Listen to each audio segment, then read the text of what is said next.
নমস্কার।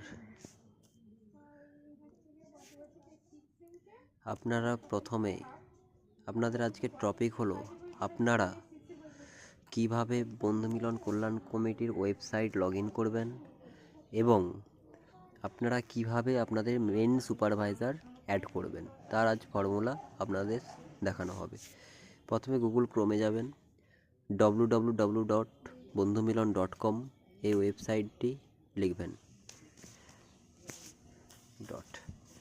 এরপর সার্চ অপশানে ক্লিক করবেন। সার্চ করার পর আপনাদের সামনে এরকম একটি পেজ ওপেন হবে, বা প্রথম অপশান বন্ধু মিলন কল্যাণ কমিটি অপশান ওপেন হবে। ওতে ক্লিক করার পর আপনারা এই পেজের মধ্যে যাবেন। তারপর উপর দিকে দেখুন ব্ল্যাক কালারে বাম দিকে একটা মানুষের মতন চিহ্ন আছে, ওই চিহ্নতে ক্লিক করুন। লগ ইন অপশান দেখাবে। লগ ইন অপশানে যাওয়ার পর ইউজার নেম পাসওয়ার্ড চাইবে।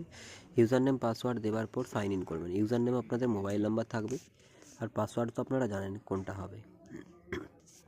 ওটা দেওয়ার পর সাইন ইন অটোমেটিক নিয়ে নেবে। সাইন ইন করে নেবার পর আপনাদের সামনে এরকম একটা ড্যাশবোর্ড ওপেন হবে।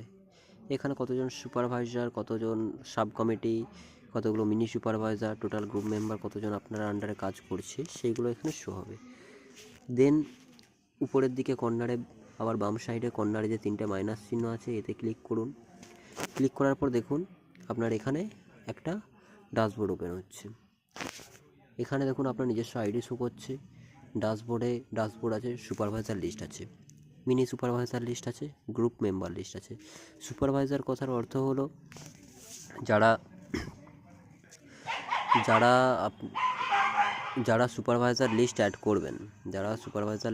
করবেন, মেন সুপারভাইজার, তারা খালি সুপারভাইজার লিস্টেই টাচ করবেন। সুপারভাইজার লিস্টে টাচ করার পর আপনাদের সামনে একটা অন্যরকম পেজ খুলে আসবে। এই যে দেখুন এখানে আপনারা যতগুলো অ্যাড করেছিলেন অলরেডি সেইগুলোর নাম আসছে। এরপর অ্যাড অপশানে যাবেন। অ্যাড অপশানে যাওয়ার পর আপনাদের সামনে এরকম একটি পেজ ওপেন হবে। এখানে দেখুন আগে আমার 5টা অ্যাড হয়েছিল, সেই জন্য 5টা অলরেডি এখানে দেখাচ্ছে। 4টা অ্যাড হয়েছিল, 4-এর পর 5, মানে 5 নম্বরটা আমি অ্যাড করে নেব। এবার এখানে 5 থাকবে। মেম্বার নেম লিখলেন, এখানে মেম্বার নেম লিখে দেবেন, যেটা নাম আছে আপনারা লিখে দেবেন। এখানে বাবার নামটা লিখে দেবেন। এখানে কন্ট্যাক্ট নাম্বার দেবেন, আধার নাম্বার থাকলে আধার নাম্বার দেবেন।